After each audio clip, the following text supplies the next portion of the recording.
Hey there, YouTubers. I'm going to share something with y'all you've probably never heard before, and that is this. Winners always quit. Now, I know you've heard the phrase, quitters never win and winners never quit, right? That sounds good, but it's just not true. See, we love truisms that aren't true, and the reason we love truisms that aren't true is because they're really easy. They don't require a lot of bandwidth. They don't require a lot of attention or intention, but the fact is they do a lot of damage. And there are a lot of truisms that aren't true that people buy into that cost them a fortune or cost them the best experiences of their lives just because they sound good. Well, here's one of them. Time is money. See, that sounds harmless, right? Time is money. It sounds harmless. But the reality is time is not money. So if I were going to write time is money on the board, I would write time is money. Okay, but this is a lie. It's not just a lie. It's a dangerous lie. It's a harmful lie. Now, why is that a lie? Because if I believe that time is money, what I will do, I will go and sell a whole bunch of my time for a little bit of somebody else's money, and I'll blame the world because I can't get ahead because I believed a lie. Or I'll go to Walmart. I shouldn't have said that. But anyway, I shouldn't have said that. I'll waste a whole bunch of time trying to save a little bit of money. I'll drive 15 miles to save 3 cents on a gallon of gas because I believe the lie that time is money. Now, the reality is this. This is the real equation. But it's not even the full equation. What is that? Time is more valuable than money. Time is greater than money. If I believe that, then what I'm going to do is I'm going to use as much money as necessary to buy back the rest of my life. Right? See, rich people realize that time is not money. Time is infinitely more valuable than money. That's the full equation. Time is infinitely more valuable than money. Now, if you want to say something about time and its relationship to money, you want to say time is infinitely more valuable than money. In fact, wealth is measured more in time than it is in money. Have you ever thought about that? People say, well, Myron, is this a get-rich-quick scheme? My answer is always the same. You better hope so, because you're not going to be here long enough to get rich slow. See, the getting rich quick we've been warned about, which is probably why most people aren't rich. At least one reason, right? Beware of the get-rich-quick scheme. How come nobody ever said to me, beware of the stay broke for the rest of your life scheme? Because that is the alternative, right? And so these are what I call truisms that aren't true. But the truism that isn't true today that I want to talk about is quitters never win and winners never quit. But the reality is winners always quit. They always quit because they have to quit what doesn't work in order to start doing what does work. And so one of the most important things winners quit doing is they quit lying. See, lying sometimes feels like a very good short-term strategy, but lying is never a good long-term strategy. If lying is your long-term strategy, you are going to have a very good memory. And so what they do is, first of all, winners quit lying to themselves. They quit telling themselves things they know aren't true to make themselves and people around them feel good because they said that thing that they were, quote, supposed to say, right? And so what happens when if I don't become a winner and quit lying to myself? If I keep lying to myself, I will never have confidence. Why? Because the word confidence comes from the root word confide. And the root word confide means what? To trust. And so you are the only person who's heard every lie you've ever told. And here's why people don't have confidence. They've broken their word to themselves so many times in the past, they can't believe a word they say. But when your word becomes your bond, and you become a person of honor who would rather die keeping your word than live and break it, then you will have a level of confidence that will make you a winner. But not only that, people will have a level of confidence in you that will cause them to believe everything you say because you back up your words with your actions even when it's inconvenient. Scripture says in Psalm chapter 15 that a good man sweareth to his own hurt and changeth not. In other words, he gives his word, finds out that, oh, I should have thought about that first, but I've already said it. I'm going to do it anyway. How many of y'all tracking, right? And so quit lying. Which brings me to the second thing. They quit making excuses, which is basically quit making excuses. An excuse is nothing more than a relatively sophisticated lie. Now, what's really interesting about excuses is they often show up in threes. But one of the greatest lessons that I've ever learned about excuses, I learned from Jesus. And here's what I learned from Jesus about excuses. You ready? If you don't make them, you don't have to take them. Because most people accept excuses from other people as a down payment on an excuse they intend to make in the future. I wish I had some help in here. and the reality is, when you don't make excuses, you don't have to take excuses. Like, it's okay to call people on the carpet and say, well, that's not what you said. But you said you were going to do it. Now you're giving me the reasons why you didn't do it. I am here to tell you, somebody might say they accept your excuse, but they're always going to remember that you are the person who lets yourself off the hook. And worse than that, you are going to remember that you're the person that lets yourself off the hook. So when did Jesus show me that if you don't make them, you don't have to take them? There's a story in, I think it's in John chapter 5. And Jesus comes to a man who was lame for 38 years and asked him the most insensitive, seemingly mean-spirited, simple question that maybe has ever been asked. He said to this man who's been lame for 38 years. That's a long time. He said, would you like to be healed? I'm reading that story. I'm like, what kind of question is that? Like, who asked people, who's going to come up to somebody in a wheelchair and say, well, would you like to be healed? Who's going to come up to somebody who's blind and say, would you like this? What kind of question is that? It's the kind of question that reveals the truth about the person being asked the question. Because the man did not say, yes, I've been waiting for you my whole life. That's not what he said. He gave a 3-pack of excuses. Here's this 3-pack of excuses. It's somebody else's fault. I'm doing the best I can, and other people are better than me. By the way, excuses almost never come in ones. Why? Because the person making the excuse knows it's an excuse. So they feel like they have to back up the lie that they just told with another lie that they're about to tell. You say, Myron, what do you mean? What do you mean? Jesus didn't accept that from him. The man said, I have no man when the water is troubled to put me into the pool. That wasn't the question. The question was not about other people. You don't understand. My brothers ain't here. My cousins ain't here. My mama, my daddy, my friends. I don't have anybody to help me in this pool when that water's troubled. But while I'm coming, I'm doing the best I can. Okay, here's what I want you to do.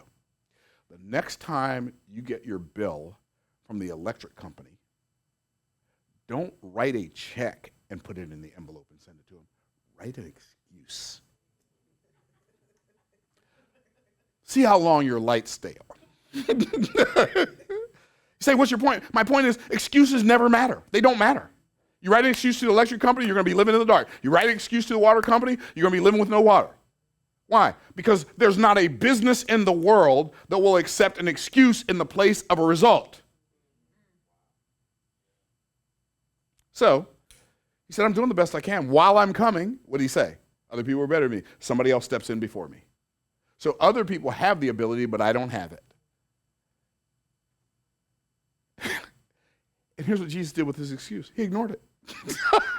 Like, it's not enough that he just came and asked him this insensitive question. Now, the man gives him like 3 of the best excuses ever. So everybody else's fault. I'm doing the best I can, and other people are better than me. I mean, do excuses come any better than that in a 3-pack? Well, here's what Jesus said. Rise. But what about his excuse? I don't care nothing about that. Get up. Rise. Take up your bed and walk. Rise. It's time for all of us. It's time for you. It's time for me to rise above our excuses. It's time for us to rise above our limitations. It's time for us to rise above our obstacles. And if we're David, rise above our giants. And if we're Shadrach, Meshach, and Abednego, we rise above our fire. If we're Daniel, we rise above our lion's den. But we rise. It is time for us to get up and stop acting as if the thing that is put before us to show us how strong we are was put there to stop us. So, he said, rise. And then he said, take up your bed. It's time for you to start carrying what's been carrying you. Come on here. Yeah, see, you've been carrying, no. It's time for you to start carrying what's been carrying you. See, all of us can do more than we've been doing. We can become more than we've been being. We can have more than we've been having, but not if we're making excuses. And then he said, walk. You know, I love the term walk. Walk shows, walk is not like running. Walk is steady. Walk is consistent. Walk is put one foot in front of the other. Walk doesn't have to know the end in order to start at the beginning. It doesn't have to be able to see the end. You just start walking. The more you walk, the clearer things become. The farther you walk, the clearer things become. It's like I say to people all the time. I say, if I say, you know what, I'm going to drive from Tampa to Pennsylvania, which I would never do that again, but let's say that I'm going to drive from Tampa to Pennsylvania. And somebody says, Myron, when are you leaving? I'm leaving as soon as I can see the Pennsylvania state line. When do I get to Pennsylvania? Never. Why? Because I don't get to see the Pennsylvania state line until I actually take action. So many people are wanting to succeed, and they're ready to start as soon as they know how it's going to work out. As soon as they can see the finish line, they'll get started. But the reality is, you don't get to see the finish line until long after you've left the starting gate. That's how life works. So you stop making excuses, you stop lying, and you stop being distracted. This is one of the most critical. Stop being distracted. This is one of the most critical components of success. Winners stop being distracted. The reason winners win is because other people are distracted. Now, here, this is one of the most mind-blowing concepts I've ever discovered. The primary difference between people who succeed at a very high level and people who live mediocre lives or fail and just stay on the struggle bus their whole life, people who succeed focus on intention and ignore distraction. People who fail and struggle and live mediocrely, those people, they focus on distraction and ignore intention. Now, I'm not just going to say that. I'm going to define some words. When I say they focus on winners focus on intention and ignore distraction. So winners quit being distracted. What is distracted? Here's what the distraction is. Anything that you give attention and intention to that does not move the needle in your favor. That's why when my children were small, we didn't have television. You say, why? Because you didn't want your children watching TV? No, I didn't want me watching TV. I didn't have a television. There's no universe. And back then I would say, if you're making less than $20,000 a month, you shouldn't even have a television. But if you're making less than $50,000 to $100,000 a month, what are you doing watching TV? People say, well, Myron, don't you want to see them? I don't want to see them. I want to be them. I don't want to watch somebody on TV. I want somebody watching me on TV. I don't know. Well, I'm more of a behind-the-scenes person. Okay, be a behind-the-scenes person, but be behind the scenes of something that's going to make your life better, right? Watch other people. I want to watch other people live their dreams while I'm living a nightmare? No, thank you. I became hyper-focused on the objective of freeing my family from the bondage of poverty. And I didn't care what people thought. Myron, you're obsessed. Thank you. It's the nicest thing anybody said to me all day. Myron, all you care about is money. Okay, whatever you have to tell yourself. If that's what you have to tell yourself to make yourself feel like you're better than me, do you, boo? Say, what's your point? My point is, I'm focused on things that move the needle for my family. Winners quit being distracted. Only focus on intention. Only give attention and intention to things that move the needle. If it doesn't make my life better, why am I doing it? By the way, when you do that, you will be 1 in 1,000 who do that. Because almost nobody does it. Almost nobody. You know, it's why Price's Law exists. Price's Law, the 50% of the production of any domain is produced by the square root of that domain. So if you have 4 salespeople, 2 of them are going to produce half of the revenue. But if you have 9 salespeople, 3 are going to produce half the revenue. And if you have 100, 10 are going to produce half of the revenue. And if you have 10,000, 100 are going to produce half the revenue of your company. Why? Because the other 9,900 focus on distraction and ignore intention. You can literally set yourself apart from the majority of human beings alive on the earth if you will just focus on intention and ignore distraction. Kobe Bryant became Kobe Bryant because he focused on intention and ignored distraction. Michael Jordan, same thing. Tiger Woods, same thing. It doesn't matter. People who elevate to that level. Elon Musk focuses on intention and ignores distraction. So, quit lying, quit making excuses, quit being distracted. Number 4. Quit being derailed by the, you ready? Disruption that follows intention. Stop being derailed by that. Stop being a full-grown adult and being surprised when you decide to do something good and disruption shows up.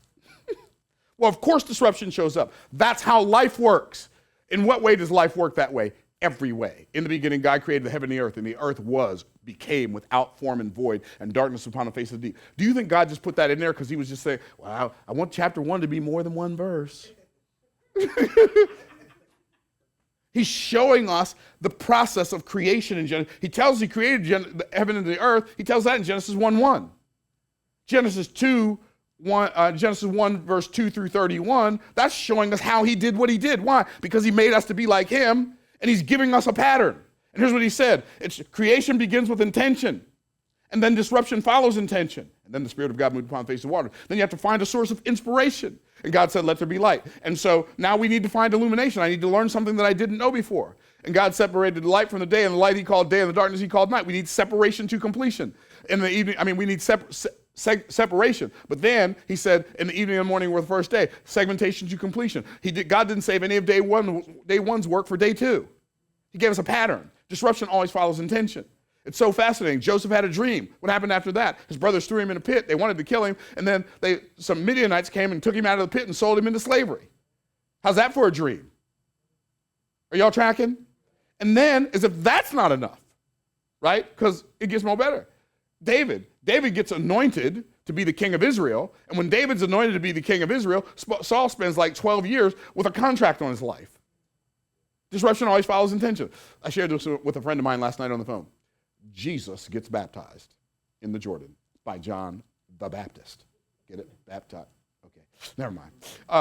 He gets baptized in Jordan by John the Baptist. And he comes up out of the water, the heavens open, the Spirit of God descends on him like a dove. A voice from heaven says, "This is my beloved Son in whom I am well pleased." Guess what it says right after that? Then guess what the next word is? Immediately. He was led of the Spirit into the wilderness to be tempted of the devil. When you decide to do something good, the first thing that shows up is something difficult. Yeah. Stop being derailed by that. That's why winners win. They expect it. They know, here's what losers, people who don't win, here's what they think. This is a sign I'm going in the wrong direction. It's a sign you're going in the right direction. The disruption that follows intention shows you're on the right path. You decide to start working out. You haven't worked out in a while. You decide to start working out. You start getting in shape. Guess what? You don't feel stronger first. You feel weaker. Your muscles don't feel good. They feel bad. How bad? Bad enough to remind you every time you try to move, you do this to me again. Huh? And so what we have to do is we have to understand that I can't be derailed by the disruption that follows my intention. It's just how life works. Okay, cool. So I don't know what you do. I'm prepared for it. I expect the best, but I'm prepared for the worst. I'm always prepared for the disruption that follows my intention. Stop being derailed by that. Number 5. These are 7 things people do, winners do, quit, that other people don't quit. Quit being consumed with external circumstances. What does that mean? Quit being consumed with what other people think about you. Quit being consumed with what other people are doing. But so-and-so's doing this. I don't want them to get ahead of me. Do you understand? No one can get ahead of you. Nobody else has your assignment. I have no competition. I do not now, nor have I ever in 61 years had any competition. The only person God made to be Myron Freddie Golden, who teaches business from a kingdom perspective, is me. And I'm not competing with you. And if you want to compete with me, if that's how you want to waste your time, do you, boo. But I'm not doing that. I'm not going to compete with anybody. I'm not, oh, but they're getting ahead of me. Well, it depends on how ahead is measured. Like, it depends on how you measure success. I measure success like this: discovering God's purpose for my life, developing myself for that purpose, and then deploying myself in that purpose. And when I do that, I win. Oh, so it has nothing to do with how close I am or far away I am from somebody else and what they're doing. Absolutely nothing to do with that. Isn't that exciting? So quit being consumed with external circumstances. Really interesting. Politicians are great liars. I think that's the definition for politics. Anyway, politicians are great liars. And they always tell you they're going to solve a problem that they can't solve. And then people believe them. Like, what are you? I just want to make an announcement during all election campaigns. What are you, a lemming? Like, do you believe just everything and anything anybody says? I'm gonna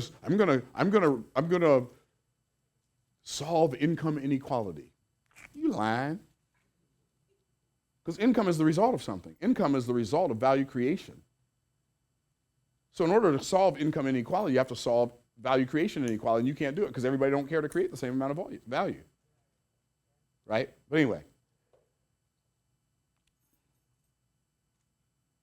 winners don't care about contributing factors. They ignore them. And it doesn't matter. You are only a victim when you decide to be one. That's what I mean. But Myron, you don't understand. Racism exists. I know, but you don't have to. You're only a victim of racism if you decide to be a victim of racism. But sexism is real. Okay, fine. But you're only a victim when you decide you're a victim. What does that mean? There are two types of factors in the world. There are contributing factors and there are determining factors. And I have discovered that determining factors matter, and contributing factors just give somebody the ability to make an excuse and something to be distracted with. Say, how can I tell the difference between a determining factor and a contributing factor? I almost said a detributing factor. I almost made up a new one, right? How can I tell the difference between a contributing factor and a determining factor? Here's how. Contributing factors are all outside of me. Determining factors are all inside of me. By the way, it's been that way since the beginning of time. I mean, how is it possible that Frederick Douglass, who was born a slave, like, we can talk about racism all we want to, but Frederick Douglass was born into slavery. Basically taught himself how to read. Don't even have time to go. You should read the story. You should read the narrative in the life of Frederick Douglass. Make sure you have your dictionary ready. Okay. Frederick Douglass taught himself how to read, learned a skill, used that skill to make money as a slave, bought his freedom, had it stolen from him, made money again using his skill, and bought his freedom again, and then became the great emancipator. In a time where he was born into slavery, he freed himself and so many others.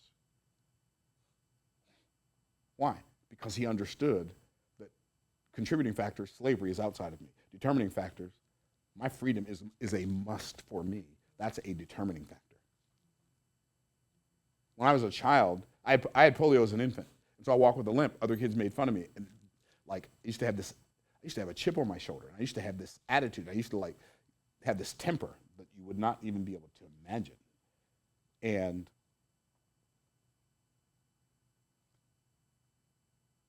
when I realized that me having polio was as critical to my mission in life as any other thing, and then I just embraced it. Because here's what I found out. What you resist persists, but what you embrace becomes grace, and grace is a gift. It's all a gift. Isn't it good? What you resist persists, but what you embrace becomes grace. And I used to resist the fact that I had polio. Why? Because nobody else had it. Like, my brothers didn't have it. My older brother Jeff didn't have it. Mike didn't have it. Rob, Dwayne, Derek, Mark, they didn't have it. They can run. I can't run. And I wanted to be able to do stuff they could do. But I didn't realize if I was able to do the stuff they could do then, I wouldn't be able to do the stuff that I can do now because I would have been distracted. For my mission. Like everybody doesn't have to have polio to achieve their mission, but clearly I did. And God didn't give me polio, but he ordained that the enemy, that's part of the deal. God uses the enemy. God uses everything. Why? Because he's in control of everything. And God knew something about my life that I didn't realize. In order for my mind to speed up, my body had to slow down. And guess what? It's a gift. It's a gift. And I'm grateful for it. What are we going to do? We keep resisting. Like God keeps giving us gifts, and because the gifts don't have the wrapping on it that we thought the wrapping should be, we resist the gift. A contributing factor is the fact that I had polio. The determining factor is I decided to believe what my parents told me when I was little. You can do anything you want to do. You can be anything you want to be. Okay, I think I'll do that. I'll take that one. Okay, so I don't look at something. I don't ever look at an obstacle and see it as bigger than me. Why? Because it's not. And then winners quit being half-hearted. They don't try things. I'm going to try.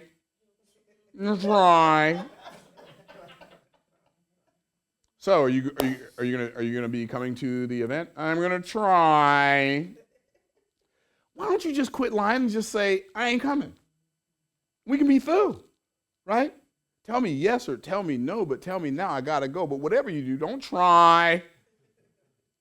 Like a try is a lie. A try is a back door unlocked before you ever come in the front door. Nobody ever tries to do anything. You either do it or you don't do it. Yoda was right. There is no try. There's do and don't do. And the last thing winners do is they quit focusing on what and how. And they primarily focus on who and why. Who am I supposed to be? And why am I supposed to be doing the things I'm supposed to be doing? My who is way more important than my how, and my why is way more important than my what. And when I get that, everything changes. Everything changes. You become unstoppable. You become unstoppable. Like incontrovertibly unstoppable. Sometimes I say big words, so I'm not going to do that again. I'm no more promulgated esoteric connotations. Okay, I'm just going to speak plain English. Okay, and so what happens is I focus on my who. Okay, number one, who is God? For me, that's essential. Who is God? He is the king, but he's not just the king. He's the king who wants to make me a king. Y'all tracking? So that's my first who. Because he is the I am that I am, my I am is an extension of his I am. So everything that I am because he says I am. That's where my identity comes from. My identity is my I am identity, right? What does that mean? Well, see, most people go through life buying into their lie identity. What's a lie identity? That's all the stuff the people when you were growing up told you were not. The culture hypnotic societal mechanism said, you are not tall enough, you are not smart enough, you are not pretty enough, you can't sing good enough, you can't talk good enough, you can't dance good enough, you don't have enough talent, you don't have enough skill, you're too slow, you're not fast enough, you're not enough, you are not enough.